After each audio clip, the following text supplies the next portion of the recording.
رضوان رضی صاحب، آپ کو کیا لگتا ہے جو ابھی مریم اورنگزیب صاحبہ کی ایک سٹیٹمنٹ ہے، وہ کہتی ہیں کہ معیشت کا تعلق سیاسی استحکام کے ساتھ جڑا ہے، تو کیا 1.5 سال کے بعد اب یہ یاد آئی ہے چیز؟ پہلے جب پاکستان تحریک انصاف، وہ تو شروع سے یہی رونا رو رہے تھے کہ جب تک سیاسی اسٹیبلٹی نہیں آتی ہے تب تک معیشت بہتر نہیں ہوگی، انتخابات کا معاملہ جو تھا وہ پس پوش ڈال دیا گیا حکومت کی جانب سے۔ دیکھیے، یہ بات پہلے کئی دفعہ ہمارے دوست سلمان عابد صاحب نے بھی فرمائی ہے، جو آج مریم اورنگزیب صاحبہ نے کہی ہے، اور میں چونکہ مریم اورنگزیب جو ہیں وہ میری چھوٹی بہنوں کی طرح ہیں، ان سے تو میں اختلاف کر سکتا ہوں، سلمان صاحب سے نہیں کر سکتا۔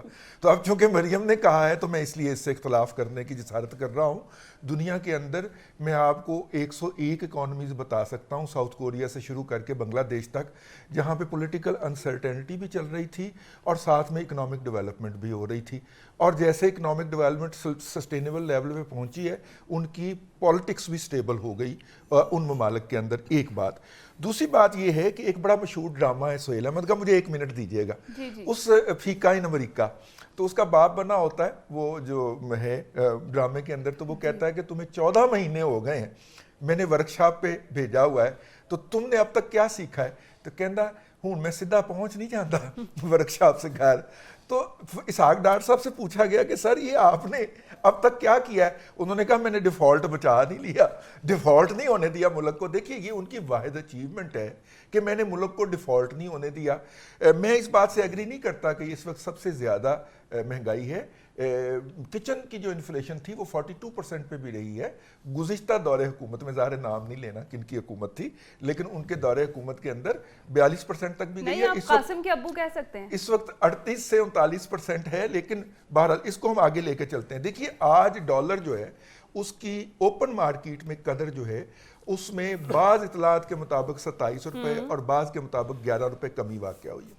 اس پہ ملک بوستان صاحب تشریف لائے اور انہوں نے کہا کہ یہ بڑا اچھا اقدام کیا ہے فنانس منسٹر صاحب نے، اور ایڈمنسٹریٹولی انہوں نے بینکوں کو کہا ہے، یعنی کہ یہ فنانشل میئر نہیں تھا، this was an administrative mayor. تو یہ ایڈمنسٹریٹو میئر، اب سوال یہاں پہ پیدا ہوتا ہے کہ جناب اسحاق ڈار صاحب، یہ ایڈمنسٹریٹو میئر اب تک آپ کو لینے سے کس نے روکا ہوا تھا؟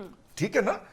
میرا مطلب ہے کہ غیر یقینی کی صورتحال اتنی بڑھ گئی، لوگوں نے کہا کہ جناب ڈالر 330 بنا گیا ہے، اب 400 کی طرف رواں دواں ہے، اور سپیکولیشن شروع ہو گئی، ایک رن لیول کا ماحول ہو گیا، آپ نے پھر انٹرفیئر کیا ہے۔ تو بھائی یہ ڈالر جو ہے یہ 215 سے چلا 218 تک آیا، پھر 280 تک آیا، اب انٹر بینک کے اندر 286 ہے، اور اوپن مارکیٹ کے اندر یہ 300 کا لیول کراس کرتے ہوئے 330 پہ چلا گیا۔ اب آپ نے ایڈمنسٹریٹو میئر لیے تو پہلے کیوں نہیں لیے؟ ظاہر ہے کہ لوگوں نے بینکوں سے پیسے لے کے ڈالر خرید کے رکھے ہوئے تھے، جب بینکوں نے انہیں کہا کہ بھائی یا سیکیورٹی دے دو یا پیمنٹ واپس کر دو، تو انہوں نے ڈالر بیچ کے تو بینکوں کو ادائیگیاں کر دیں، ڈالر کی سپلائی زیادہ ہو گئی، جس کے نتیجے کے اندر اس کی پرائس سستی ہو گئی۔ دوسری بات، آج گھی کی قیمت کے اندر بھی کمی کا اعلان کیا گیا ہے۔ اب گھی کی کیلکولیشن جو ہے موجودہ پرائس کی، وہ $1800 پر میٹرک ٹن پام آئل کے اوپر کیلکولیٹڈ ہے۔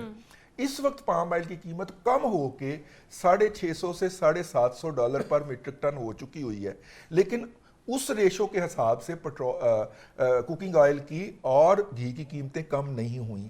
یہ کس نے کروانی ہے؟ 35 سے 65 روپے مختلف برانڈز کی قیمتوں میں کمی کا اعلان ہوا ہے۔ یہ آئی واش ہے۔ میرا خیال یہ ہے کہ اس کی طرف بھی غور کیا جانا چاہیے۔ Same is the case with L P G, جس کی قیمتوں کے اندر 35 روپے پر کے جی کمی کا آج نوٹیفیکیشن ہوا ہے۔ میرا خیال ہے کہ یہ کمی اس سے بہت زیادہ ہونی چاہیے۔ اچھا، یہ سارے ایڈمنسٹریٹو میئر ہیں، یہ فنانشل میئرز نہیں ہیں، یہ بات ذہن میں رکھیے گا۔ تو حکومت کو ایڈمنسٹریٹو ڈیسیجن لینے کے اندر کون سی چیز روک رہی ہے؟ اتحادی روک رہے ہیں، یا ان شعبوں کے اندر بنے ہوئے جو مافیاز ہیں وہ روک رہے ہیں؟ وہ قوم کے سامنے سارے حقائق لے کے آئے، اگر نہیں لے کے آتے تو پھر یہ ایکشن لیں، اور ایکشن لیتے ہیں تو آپ اتنی لیٹ لیتے ہیں۔ لیکن اس ایکشن کے نتیجے کے اندر میری یہ رائے ہے کہ حکومت الیکشن موڈ میں چلی گئی ہے، اور اکتوبر کے اندر جو الیکشن ہے اس کی باقاعدہ تیاری شروع ہو گئی ہے۔ ان 4 مہینوں کے اندر کسی پارٹی کا نام نہیں لینا، پارٹی کا کسی پارٹی کا تیا پانچا کرنے کا بھی ارادہ ہے